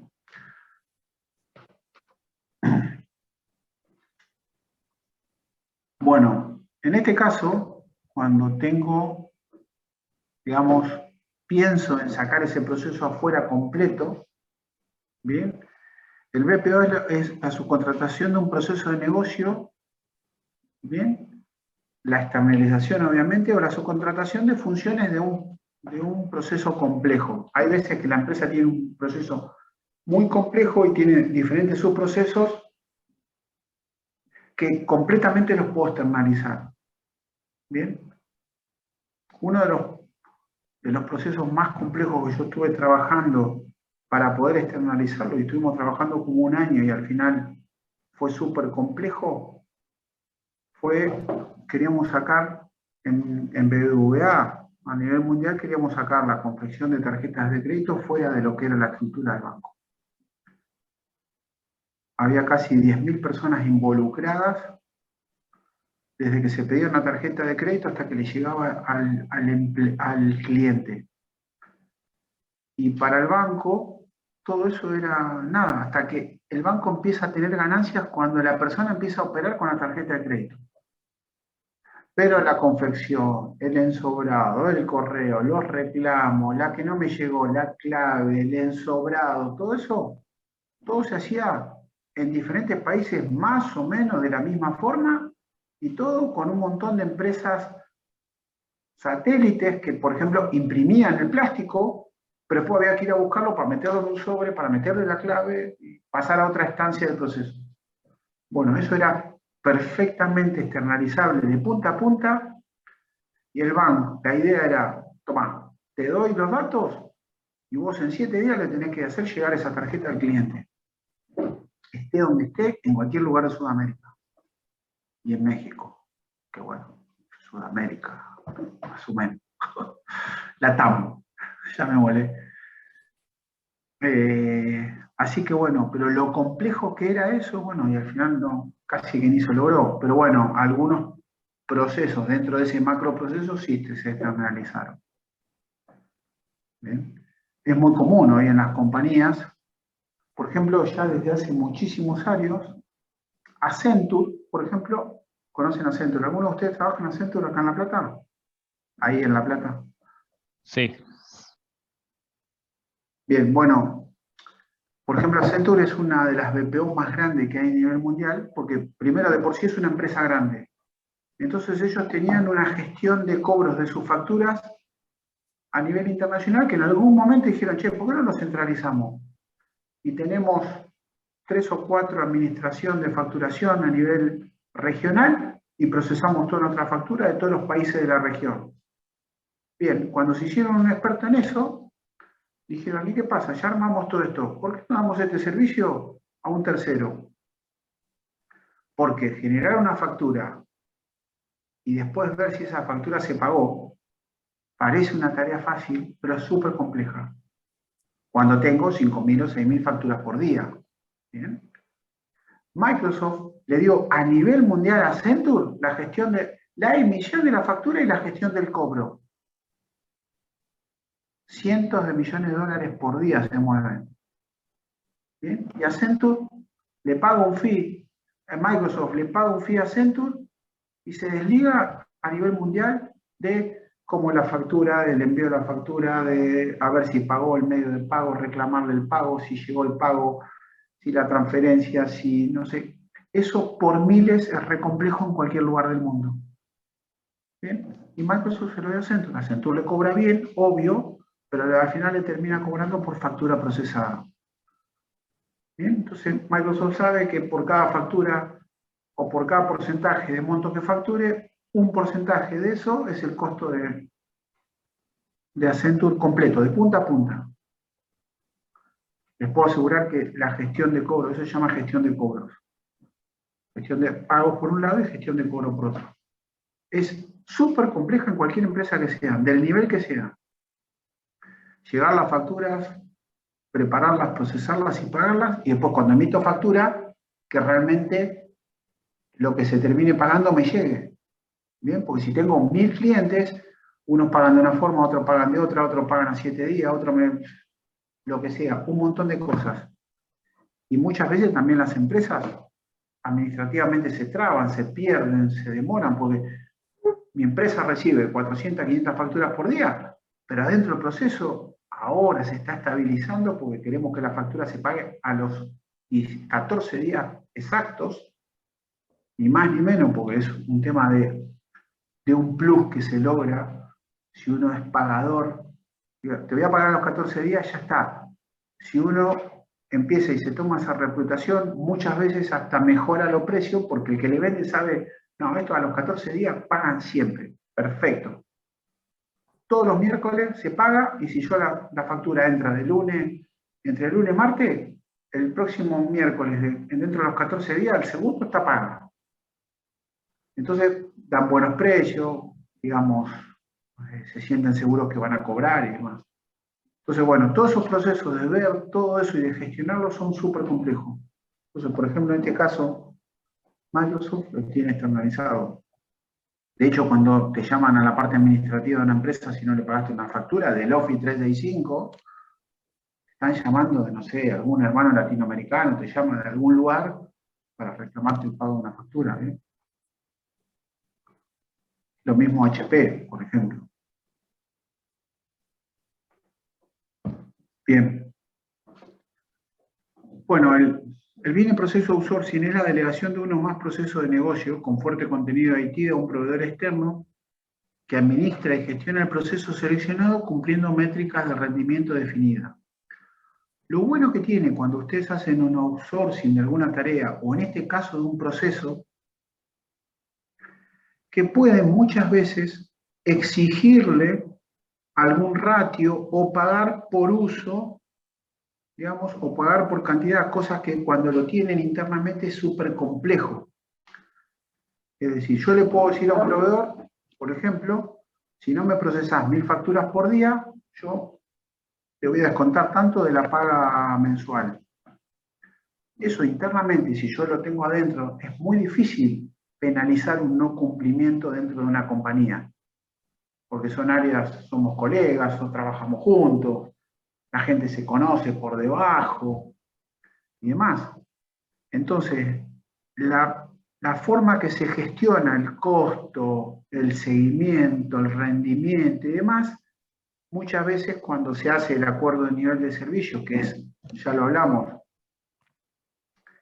es lo que garantiza, es el contrato que dice yo voy a pagar por un determinado tipo de servicio, que lo voy a recibir de esta forma, lo vamos a medir de esta forma y te lo voy a pagar por esta forma. Ya sea por cantidad, por calidad y un montón de cosas. Bien. Ese documento y demás, cuando contratan un proceso completo de outsourcing o una tarea, es fundamental, que se llama acuerdo de nivel de servicio. Acuérdense que ya lo hablamos. Termina siendo como un contrato, es un contrato entre yo y el prestador para ver cómo nos vamos a medir, cómo nos vamos a multar mutuamente, porque el otro es fácil, me ponen el contrato, si vos no me pagas el día 10, yo te empiezo a poner el interés, el doble del Banco Central, de no sé qué, ¿bien? Ahora, si vos no me das el servicio en tiempo y forma, yo no te voy a pagar así, inclusive te voy a cobrar una multa. ¿Bien? Entonces, todo eso se tiene que poner en el acuerdo a nivel de servicio. Y no solo la multa de ambos lados, sino ponerse de acuerdo. Esto es, si se lo pueden acordar siempre, ponerse de acuerdo de antemano cómo se van a medir las cosas. Si no se ponen de acuerdo cómo se van a medir esas cosas, cómo se van a medir, y que los dos entiendan que esa herramienta de medición es tan válida para ambas partes, que confíen, van a tener muchísimos problemas con los servicios. Es decir, mira, yo te contraté para que vos atiendas 1000 llamados por día de mis clientes. No, pero si yo estoy atendiendo los 1000 llamados por día, pero la gente se me está quejando, llama y no entra en la llamada, y yo hice un muestreo y están llamando 500 personas y vos no la estás atendiendo. Bueno, de antemano se tendrían que poner de acuerdo y decir, mira, vamos a tener esta herramienta. Por acá vamos a ver todas las llamadas que entran. Yo acá no te voy a currar y vos acá no vas a poder incidir. Así que esto es re claro, porque estamos mirando acá. Estamos en la central telefónica viendo todas las llamadas que entran. Y esto lo maneja un tercero. Listo. ¿Entendemos que esa es la herramienta de medición? ¿Estamos de acuerdo que lo que diga ahí es lo que vamos a sacar las penalidades? Sí, perfecto. Listo. Eso se pone en el acuerdo de nivel de servicio. Entonces, cómo se mida y cómo se multa tiene que estar definido también dentro del acuerdo de nivel de servicio. Es importantísimo eso, así que ténganlo en cuenta siempre que externalicen algo. Externalizar y hacer outsourcing no es ejecutar un proceso con un tercero, no, es ejecutar una tarea rutinaria dentro de la compañía. Si yo le pido a Gastón que me haga un software o algo, eso es un proyecto, no tiene nada que ver con outsourcing, ¿no? O digo, yo no tengo gente de programación y hago un proyecto. No, eso es un proyecto puntual. Desarrollame esto y yo lo voy a consumir. Tiene su propia gestión y demás. No tiene que ver con lo que es el outsourcing de un proceso repetitivo o el outsourcing de una tarea repetitiva. ¿Bien? O que no me agrega core al negocio. Por ejemplo, a mí si tengo 2 o 3 motores de base de datos importantes, posiblemente yo no pueda llegar a tener, no me sirva tener un administrador de Oracle de base de datos, un administrador de SQL Server y un administrador de Postgres. Porque posiblemente no tenga 7x24 para que trabajen los 3, sino que en algún momento tengo alguna incidencia de Oracle puntual y más. Listo, externalizo eso. Le pago a alguien para que en el determinado momento que yo tengo una incidencia, tengo un acuerdo a nivel de servicio y en las próximas 4 horas de yo reportar la incidencia, esa persona que hice un outsourcing de esa tarea me resuelva el problema dentro de las 4 horas. Lo cual implica que me va a cobrar por estar disponible, no sé, 7 por 24 o lo que sea, todo eso se cobra, se tiene en cuenta. ¿Bien? Y bueno, y después están las empresas que dan esos servicios y están preparadas para hacer ese outsourcing. Y esas empresas lo que tienen sistemas adecuados, ellos cada vez van mejorando sus procesos de entrega de ese servicio de la mejor forma para tener cada vez más margen. Bien, pues si yo te digo, mira, yo te estoy pagando el 1% de cada monto de cada factura, pero ahora yo si de mi lado como proveedor de servicios voy automatizando más o voy mejorando mucho más mi proceso, capaz que el margen de ganancia, aunque siempre, de cara al cliente siempre sea el 1%, posiblemente a mí internamente cada vez me quede más ganancia, ¿bien? Si soy más productivo. Entonces, muchas veces se contrata y a veces el precio es muy competitivo porque alguien es mucho mejor haciendo eso, ¿bien? Y cuando es en cantidad ya lo industrializa y invierte en otras tecnologías, porque como me liquida a mí, los sueldos se los liquida a 50 empresas más. Entonces, listo, tengo una de las mejores herramientas de liquidación de haberes del mercado, que posiblemente yo no la pueda comprar, y la tenga tan afinada y demás, que puedo atender a tu empresa y puedo liquidar a 10 empresas más de los gremios similares. Me da lo mismo, ¿eh? Bien. Bueno, algunos beneficios. Ahí algunos de sus compañeros dijeron, aumento la eficacia y la eficiencia de lo que estoy haciendo, del core de mi negocio. ¿Bien?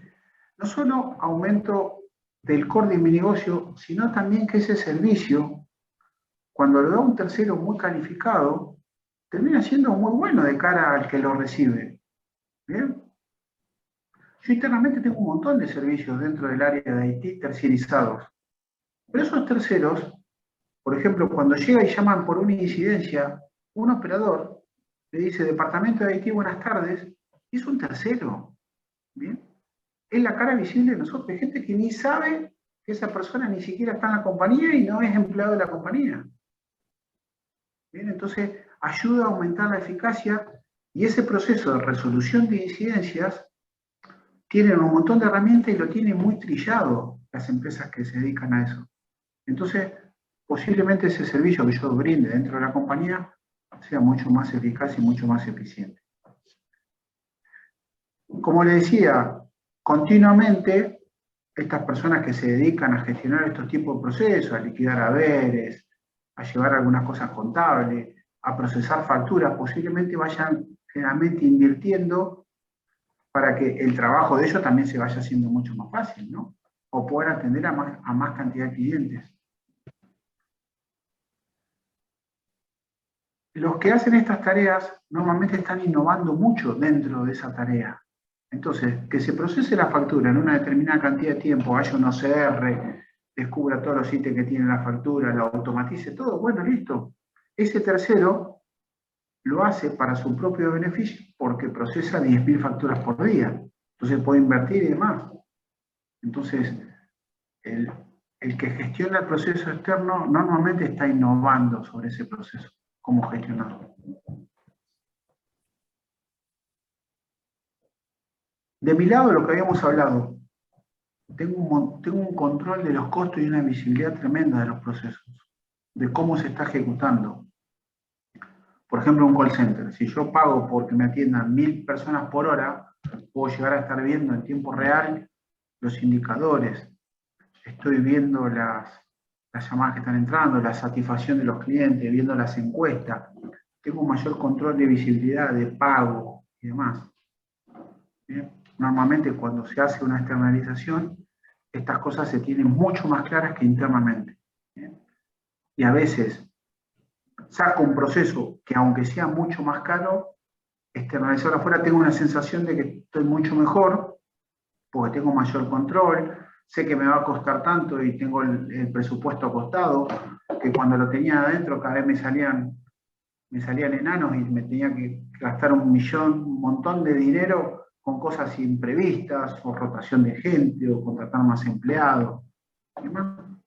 Yo acá tengo, por ejemplo, hay muchas empresas, acá en Argentina, bueno, se usa muy poco porque el negocio, a ver, es muy chico Argentina, comercialmente es muy pequeño, pero normalmente, por ejemplo, muchas veces hay muchas empresas que se dedican, por ejemplo, que le dan servicios de cajero a supermercados. ¿Bien? Cuando llega fin de año, cuando llegan picos y demás, una empresa se da vuelta, por ejemplo, Manpower, empresas internacionales muy grandes, Adecco, tiene preparado cajeros. Entonces lo llaman de Walmart, de una sucursal, generalmente en el exterior, ¿no? Y demás, mira, mandame ya 50 cajeros porque me explotó la gente, ¿no? Entonces, listo, le mandan 50 cajeros que ya están capacitados con su sistema y demás, y de repente están atendiendo una necesidad puntual, y nada, me cobran por hora. Y el empleado es de Manpower, es de otra empresa, le paga a otra empresa, y demás, y a mí me pagan por hora producida. Y yo lo tengo disponible y lo llamo cuando quiero. Entonces, bueno, tengo mejor control, mejor visibilidad, mejor planificación, y no siempre es costo, ¿bien? Porque ese control, esa visibilidad, ese aumento de eficacia y eficiencia, yo a veces no lo puedo monetizar. Y a veces no me dicen, ¿por qué no gastaste? ¿Por qué no me pediste más si realmente puede ser más eficiente? Bueno, ni hablar de la flexibilidad y decir, contrato, no contrato, me subo, me bajo. Imagínense, yo ahora tengo picos, muchas empresas tienen temporadas. De hecho, casi la mayoría de las compañías tienen picos de trabajo y demás. Un supermercado para la fiesta. Contrato 70 empleados. En enero, 2 cajas necesito. ¿Qué hago? 50 empleados fuera. Los contrato en diciembre, 2 meses, y los tengo que sacar a los meses y medio. Empiezo a tener un montón de problemas, o no, o, bueno, listo, tengo una empresa que le digo, che, mandame 10, sácame 4, mandame... Todo eso tiene un costo y demás, pero bueno, es mucho más flexible.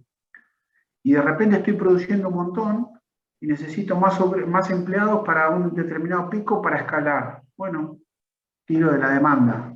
¿Eh? Entonces, bueno, se mejora la flexibilidad y la escalabilidad. Bueno, y otra cosa, lo principal, para mí eso es fundamental, es decir, todo lo que no me aporta nada a mi negocio, a mi actividad, a mi área y demás, fuera. Fuera, que lo haga otro. Trataré de ver que lo que me salga lo más barato posible, como la luz, fuera, que lo haga otro la luz. Bueno, en la luz no tengo mucho para elegir, en las comunicaciones tampoco tengo mucho para elegir, pero bueno, es el entorno que vivimos, ¿no? Argentina es un país eterno de que no hay oferta. ¿Bien? Pero bueno, siga. Pienso en casos, no quería usar la palabra extremos, pero no se me ocurre otra, de outsourcing y de BPO, y se me ocurre que ese concentrarse en lo esencial, en algunos de esos casos, es incluso redefinir qué es esencial. Nike, por ejemplo. Vos decís, es una empresa que produce equipamiento deportivo, ropa y zapatillas. Pero si vos miras lo que realmente hace, lo que ellos terminan definiendo como core, es una especie de mínimo absoluto y el resto supervisado, controlado y tercerizado, ¿no? Es decir, a lo que apunto con esto es, no es que existe una especie de catálogo de qué es core para cada rubro o para cada rama.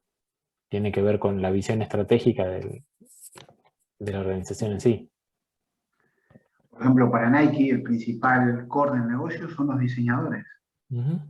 Es la innovación constante de sacar determinados productos y más, el área de diseño, de investigación, casi ni siquiera de investigación y desarrollo porque después lo piden, digamos, no la tienen casi internamente. Pero el diseño, el solo decir, a ver, ¿cuáles van a ser las zapatillas de los próximos 5 años? Mira, tiene que tener esta forma. Ahora, no me diga cómo, no tengo ni idea cómo la voy a hacer, El diseñador la dibuja y dice, no, tiene que tener, después agarrará a alguien técnico y va a decir, no sé, tiene que tener tal tipo de absorción y demás. Y al final ahí después, eso van contratando a diferentes áreas que dicen, bueno, a ver, ¿qué materiales puedo usar? A ver, ¿qué cosas puedo usar? Pero el diseño y demás, el pensar, y eso es casi el core de las compañías de ese tipo. Y Gastón, contanos, volviendo un poquito al caso de la documentación, ¿no? Que en algún momento hicieron algún outsourcing o algún proceso, o sacaron algún proceso completo desde el vamos, o por ahí algunos que se dieron cuenta que estaban perdiendo mucho tiempo en una tarea que no les servía para nada, lo seguían puteando y al final dijeron, esto que me lo haga otro. Bueno, para empezar, Perdón por la... la terminología técnica. Esto es lo nuestro, y iba a decir sigue siendo deficitario por definición, ¿no? Porque tiene que ver con el otorgamiento de la documentación y la habilitación de derechos, y asumirlo, el Estado lo asume como un costo. Eso es algo que cuando hablamos del caso no lo tocamos. Para que se den una idea, lo que uno paga por un DNI no cubre el envío. No sé ahora cómo actualizaron las tasas, pero en su momento cuando arrancó, que me acuerdo que eran 35 pesos, el correo salía más caro que esos 35. O sea que todo lo demás, materiales, producción, personalización, toma de trámites, salarios, energía, ¿no? Todo eso subvencionado. Sí, lo que sí nos pasó, sí. Como valor intangible que es incalculable, es decir, ¿qué beneficio tengo de tener todas las huellas digitalizadas, todas las caras digitalizadas, toda la gente, el 90 y no sé cuánto por ciento de la población identificada? Eso no tiene valor, entonces vos decís, claro, se mide de otra manera. No sé si va a pérdida, ¿no? Sí, decir, tal cual. Y depende del rol del que esté tomando las decisiones, lo miden en votos, en imagen, en otra cosa. Pero sí, lo que nos pasó en términos de estrictamente productivos es que, como yo les conté, inicialmente cuando salían libretas y tarjetas, asumimos una suerte de integración vertical, donde producíamos las libretas nosotros, las pegábamos nosotros, las cortábamos, las cosíamos, y después las personalizábamos. Eso definitivamente no era el core del RENAPER. No fue necesario tercerizar esa producción porque directamente cayó en desuso la libreta, pero ahí nos cayó el pasaporte. Y nuevamente la disyuntiva era, bueno, vamos a asumir como propia la producción de libretas de documentación, o vamos a pensar en alguien, y ese alguien puede ser dentro o fuera del Estado, que tenga el know-how, tenga el equipamiento, tenga el expertise. Y ese resultó ser la Casa de Moneda, que era un poco el proveedor por defecto porque ya se lo hacía a la Policía Federal. Entonces, en un momento asumimos producción de soporte para la documentación y en otro momento dijimos, no, bueno, esto no. Nos entorpece, nos quita espacio de planta, importantísimo, porque en la medida en que esto empezó a crecer en demanda, el metro cuadrado cotizaba mucho. Y algo parecido ocurrió con Call Center, que es un clásico para tercerizar. Iba a preguntarte por eso. ¿Por qué no lo hicieron, no? Y ahí terminamos haciendo una suerte de estratificación, o sea, de hacerlo en dos niveles. El know-how de documentación es bastante específico, y viniendo de una historia de no documentación de procesos, de no formalización del conocimiento en el tema, era muy difícil de decir, tomá, acá tenés el manual de atención de casuística de documentación. Hay 1000 casos, pero les puedo contar uno, por ejemplo. ¿Ustedes saben qué pasa si nacen en un barco? ¿qué se anota como localidad de nacimiento? Las coordenadas. Cuando la libreta se escribía a mano, era una pavada, porque vos ponías tanto grado de latitud sur, tanto de longitud, listo. Ahora, cuando vos tenías un sistema con un formulario que tenía un campo localidad, eso no. Entonces, como para dar un solo ejemplo, ¿no? Y esa casuística estaba absolutamente informal en cuanto a la capacidad de respuesta, entonces era muy difícil. ¿Qué se hizo? Tercerizar primer nivel de atención. ¿Dónde está mi trámite?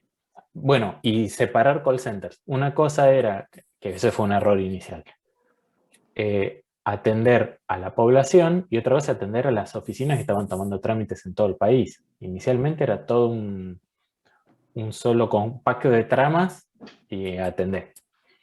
¿De qué flujo hablábamos, Gastón, así para que se entiendan también la dimensión de operadores, llamados? Mira, nosotros lo habíamos dimensionado inicialmente, que, si mal no recuerdo, eran 300 líneas, 100 puestos. Venía tranquilísimo. Y un día salió en primera plana de Clarín que se iniciaba la nueva producción de pasaportes. Estalló por todos lados. Los pretendedores de Telefónica, pues nosotros tenemos un embudo en Telefónica con miles de líneas y atrás nosotros con las 300. En el primer nivel ya estallaba. Después se fue planchando.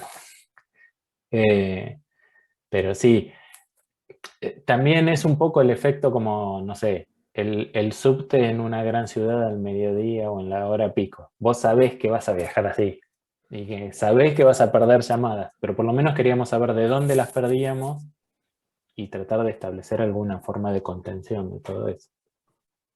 Pero sí, esos fueron las dos, digamos, los procesos que más naturalmente se fueron tercerizando. Después hay cosas que decididamente no, y sobre todo lo que tuvo que ver con infraestructura y gestión y almacenamiento de esos datos, la decisión político-estratégica fue no sale nada de acá bajo ningún punto de vista, ni siquiera un data center secundario o una instalación de contingencia. Bueno, eso vos lo sabés. Terminamos haciendo 2 data centers. Sí, bastante cerca, pero bueno, en distintos lugares físicos, ¿no? Claro, sí, 5.800 metros, creo. Me acuerdo porque fue un temita la fibra oscura. Claro, tuvieron que tirar fibra propia, ¿no? Aprovechamos una instalación. A ver, nos quedamos con pelos de una instalación que estaba haciendo no sé qué otro ministerio dentro de la ciudad de Buenos Aires, y justo uno iba desde muy cerca de donde estaba la planta nuestra hasta la Casa Rosada, que estaba a 200 metros, y ahí fue todo así también, de aprovechar situaciones. Estaban picando toda la calle, tiramos un tritubo y logramos que nos pasen fibra por ahí. Cosas que a veces se dan así en la cooperación entre organismos, ¿no? Porque en 2 cuadras había 4 organismos y entre todos nos beneficiamos con la fibra. Bien, y apuntando a la continuidad. No, perdón, a un comentario. No cumplimos con ninguna regla de distintas ciudades. No, de ninguna Bueno, manera. a eso apuntaba, ¿no? Pero, a ver, cuando... Sí, no, seguí, Gastón. No, algunas otras reglas sí, no sé, teníamos enlaces de contingencia de distinta tecnología, de distinto proveedor, esas cosas sí. Pero bueno, y 2 proveedores de electricidad tampoco, los 2 caían dentro de Sur. Sí, y el tercer proveedor era tu grupo electrógeno, ya sabemos todo. Sí. Y nos pasaba en diferentes industrias, nosotros también teníamos grupos electrógenos para diferentes, en el caso cuando estaba trabajando en Codere, que eran salas de bingo, ¿no? Son fábricas de 7x24, había grupos electrógenos tremendos que teníamos tercerizado la carga de combustible de los grupos electrógenos, ¿no? Hay un concepto, chicos, muy importante que lo vamos a manejar más adelante y lo vamos a comentar, pero que lo tengan que tener en cuenta, que es la continuidad del negocio, ¿no? Todas las medidas que tengo que tomar para que continúe el negocio. Normalmente en el lado de IT, nosotros tomamos contingencia para lo que es toda la parte tecnológica, ¿no? Pero depende de la industria, depende de la continuidad que yo tenga, es los tiempos de parada que puedo asumir de la tecnología. Pero también después hay otro concepto que es la continuidad de negocio. Muchas veces se puede dar que yo tengo, como decía Gastón, mi centro de datos, mis servidores replicados, storage, lo que quieran, diferentes fuentes de alimentación, 10 enlaces con 4 o 5 proveedores distintos, alternativos, un montón de cosas, pero eso lo mantengo bárbaro. Pero se inundó la oficina de atención al público. ¿Qué hago? ¿Bien? ¿Cómo trabajo? La gente no se puede sentar. Entonces, existe todo el concepto de continuidad de negocio, que uno de los disparadores más grandes, me acuerdo, que fue tremendo, ¿te acordás de las Torres Gemelas, Gastón? Sí. Jamás se pensó que empresas completamente montadas en edificios desaparezcan de la noche para el día. La gente no tenía dónde ir a trabajar al otro día. ¿Bien? Y quebraron y demás. Ahí, bueno, surgieron un montón de proyectos, un montón de replanteos de un montón de compañías. Decía, ¿qué pasa si tengo una catástrofe en mi sede principal? Entonces, empieza a ver los planteos y los desarrollos de planes de continuidad de negocio, no solo planes de atención tecnológica. Porque, por ejemplo, muchas de las empresas que estaban ahí en el 11S tenían los datos guardados en otro lugar, o ya empezaba a haber algunos temas de centro de datos distribuidos. Por ejemplo, los bancos ya tienen una normativa ya bastante, de que lleva muchos años, que los centros de datos tienen que estar replicados, como dice Gastón, a 30 kilómetros y demás, por las dudas, porque está normalizado por el Banco Central, tiene que demostrar que está replicado una cierta cantidad de... Entonces, no solo tengo la continuidad y tengo que garantizar la continuidad tecnológica, sino que la empresa tiene que también tener un plan de contingencia para continuar el negocio. Entonces, se fue dando en ese momento que hay empresas que tenían, por ejemplo, si en una administración central yo tengo 300 puestos de empleados, no voy a tener otro backup de otro edificio vacío con todo instalado para que vayan a trabajar 300 personas. Pero sí identifico los procesos críticos y los puestos críticos, y hay muchas oficinas que tienen edificios preparados, alternativos para ir a trabajar en caso de que haya una catástrofe. No irán las 300 personas, irán 10, pero al menos la empresa puede operar, ¿bien? Entonces, bueno, todo eso se llama plan de continuidad de negocio, y después lo que hacemos técnicamente nosotros es plan de continuidad operativa. Es decir, tener diferentes backups, tener los backups en distintos lugares, sacar los backups diarios y llevarlos a caja a lugares inífugos, o como dice Gastón, tener los centros de datos. Tienen los centros de datos replicados a 5 o 6 kilómetros. Pero si de repente hay un apagón en toda la ciudad, posiblemente va a estar en problemas. ¿Bien? O una caída de fibra de todos los proveedores. Han pasado un montón de cosas internamente. Entonces, a veces, depende de la criticidad del negocio, es la continuidad tecnológica o del negocio que tengan que tener. ¿Por qué dicen a 30 kilómetros? Bueno, se supone que a 30 kilómetros, si hay un terremoto o algo, no va a afectar, entonces terminarían dando el otro data center, ¿no? Entonces, bueno, hay un montón de cuestiones que hay por detrás que las compañías también manejan. Y no es solo temas de alimentación, OPS, datos, digamos, proveedores alternativos de comunicación y demás. Pero bueno, esa es una cuestión de que cuando le toque la parte operativa y técnica no tienen que ni dudarlo e invertir en todo lo que sea necesario. ¿Bien? siempre la inversión va a venir de la mano de la capacidad que necesita el negocio. A ver, ¿el call center puede estar caído 5 minutos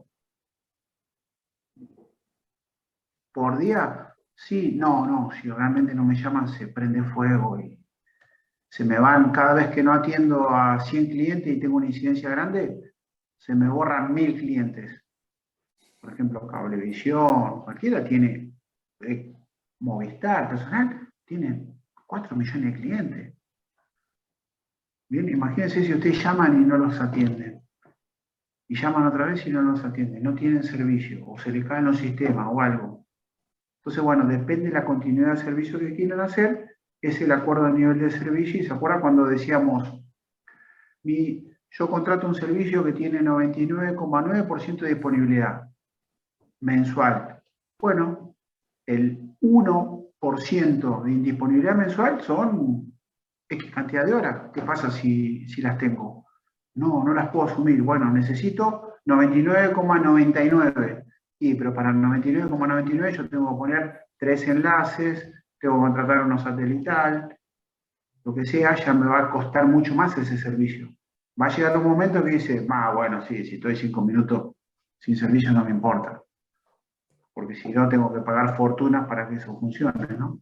Entonces cada 9 que viene detrás del decimal y demás. De hecho, no sé, Google, no hay ningún servicio que pase el 99 casi por ciento de efectividad, ¿no? De hecho, ni sé, nunca miré, por ejemplo, la disponibilidad que tiene Zoom. Es decir, Zoom te garantiza que tiene más del 98% de disponibilidad. Al menos nunca tuve un problema nosotros. No lo sé. Hoy Meet se cayó, pero... Bueno, ayer a la tarde tuvo problema Teams en Sudamérica, Microsoft. Lo pasa, bueno, son infraestructuras sí, impresionantes. y el otro día Webex, con lo cual el tema de la sesión nos complicó. Una cosa importante también en cuanto a lo que vos decías, Leo, es que a veces es interesante poder discriminar cuáles son los servicios que debemos mantener sí o sí y de cuáles podemos prescindir, como decías vos lo del Cueste lo que cueste. Entonces, en nuestro caso, y voy a usar un término muy poco técnico en la descripción, después de un par de experiencias conflictivas, ante cualquier inestabilidad que pudiese haber a nivel de infraestructura, enlaces, porque tuvimos algún incidente con unos storage carísimos y una actualización de firmware, lo que se priorizó era la toma del trámite. No importa si te demoras para imprimir. Y la explicación fue muy clara. Si se deja de tomar trámites, decía el ministro, en 5 minutos me están llamando los gobernadores para putearme, porque la gente está en la calle, hice cola, saqué turno, toma el trámite, devolvele al tipo un comprobante diciendo tu documento ya te va a llegar a tu casa y después, puertas adentro, ves lo que haces. Conserva esa huella, conserva esos datos, conserva esa foto. Y así fue. Armamos lo que decíamos, toma en una caja, que era un servidor específico solo para toma, y en caso de caída general, teníamos eso con grupo y con un enlace dedicado, ya. Y también tener una idea de cuánto sacrificas de performance. Decir, bueno, una contingencia al cuánto por ciento. ¿Necesito tenerlo todo a lo Banco Central y su circular exigente o no? Tengo una línea de 200 megas, ¿necesito tener 200 megas backup? No, tengo 80. Y después tengo otras 4 ADSL de 20 por las dudas. Entonces, a ver, si no funciona me van a putear colores. Ahora, si funciona lento, bueno, está lento.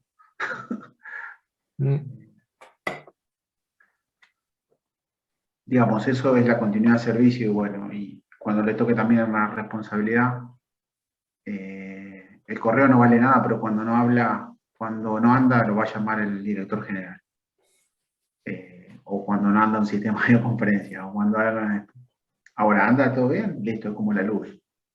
Bueno, traten de que sea como la luz, que ande y que no los nombren por esas cosas que son, digamos, de más bajo, muy alto impacto operativo, pero de muy bajo estar preparados para que funcionen bien. Imagínense si estaríamos teniendo hoy problemas energéticos, ¿no?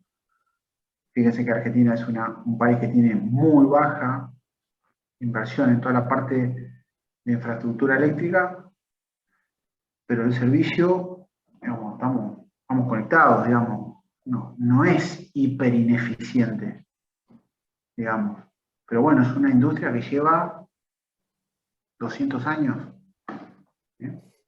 Entonces, con lo cual tienen otras medidas de seguridad, tienen enlaces alternativos de energía, tienen...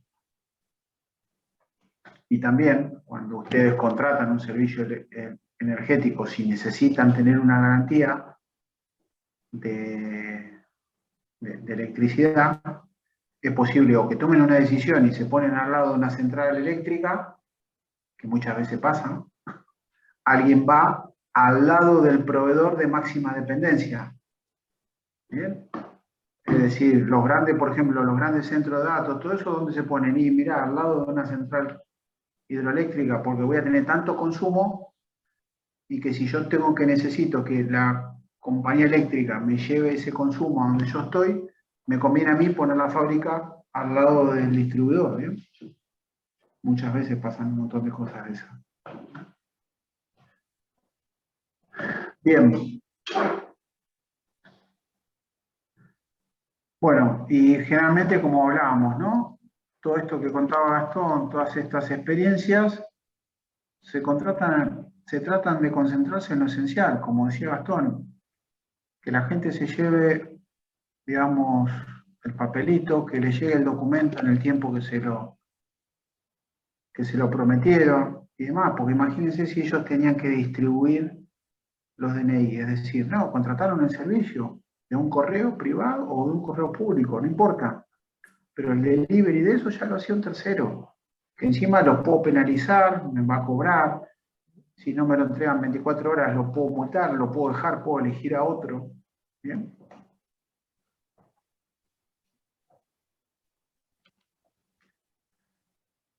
Bueno, algunos otros beneficios de la integración eficaz, luego una fusión o adquisición. Es otro tema, cuando a veces o empresas van comprando, se van fusionando, si tengo un servicio de outsourcing es mucho más fácil integrarlo. ¿Bien?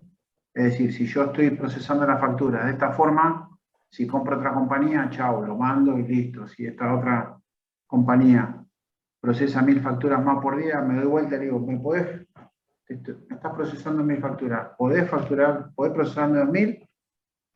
Sí, dame unos días, listo. Compramos la empresa, ya está, listo, facturas procesándose. Entonces, bueno, esa integración y demás es mucho más fácil. Bueno, ya hablamos bastante de esto, ¿no? ¿Cuáles son los principales objetivos, ¿no? Ya sea del outsourcing o del business o del proceso completo.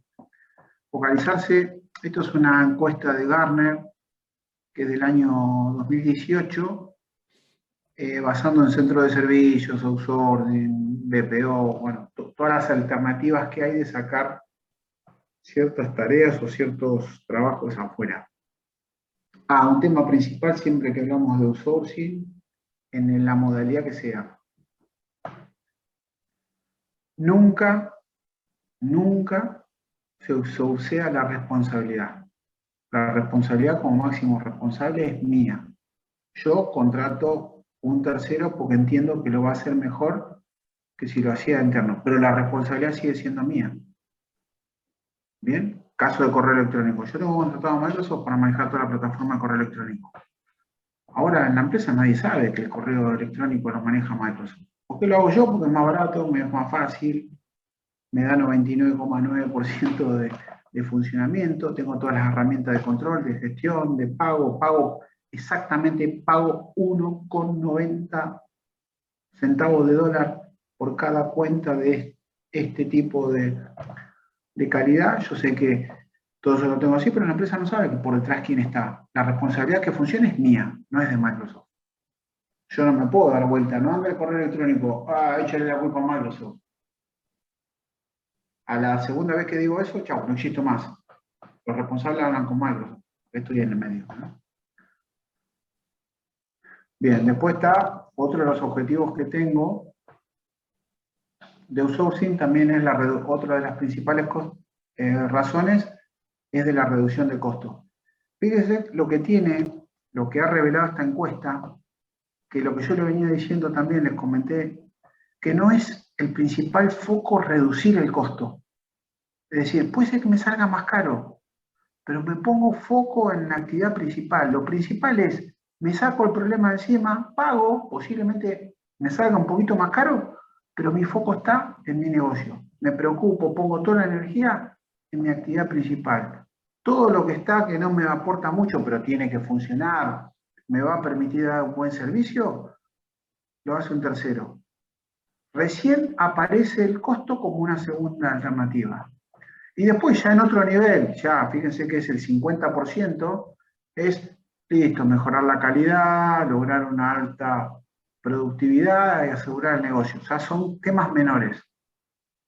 ¿Qué hacen estos números? Que el costo no es la principal razón de cuando externalizo algo, y realmente identifica que las dos principales razones que se llevan casi el 70% de las opiniones es enfocarse en la principal actividad y la reducción de costos. Pero no es la principal la reducción de costos. Puede haber en algunas industrias o en algún proceso cuando yo realmente externalizo una tarea, sí es costo. Si yo tengo que hacer clavos de una determinada calidad, de un determinado tamaño, y tengo una garantía de control de calidad X, listo, sí, ahí voy a reducir costos, porque, digamos, no me importa mucho el foco en la principal actividad o algo, la producción, ¿no? Pero bueno, en la mayoría de los casos, la reducción de costos no es lo importante. Bueno, por ejemplo, le decía, hay diferentes empresas que hacen... Uy, ya está. 5 minutitos más. Hay diferentes empresas que proveen, son empresas que proveen procesos para externalizar. Por ejemplo, este es el portfolio de todos los procesos de outsourcing que tiene Microsoft. Es viejo, tiene 2 años, bueno, no tan viejo. Pero, por ejemplo, Microsoft le dice, mirá, vos querés que yo te maneje el helpdesk, como dice Gastón, en el nivel centro de soporte, no hay problema, yo te lo gestiono. ¿Cómo es tu proceso? ¿Cómo querés que te gestione? Es más, a veces se impersonalizan y los recursos que atienden ya saben qué tienen que decir si los llamados provienen de un determinado origen. Es más, como son contratos a muy largo plazo y muy grandes, posiblemente Accenture le ponga una edición exclusiva para que los atienda a ustedes. Es decir, mirá, este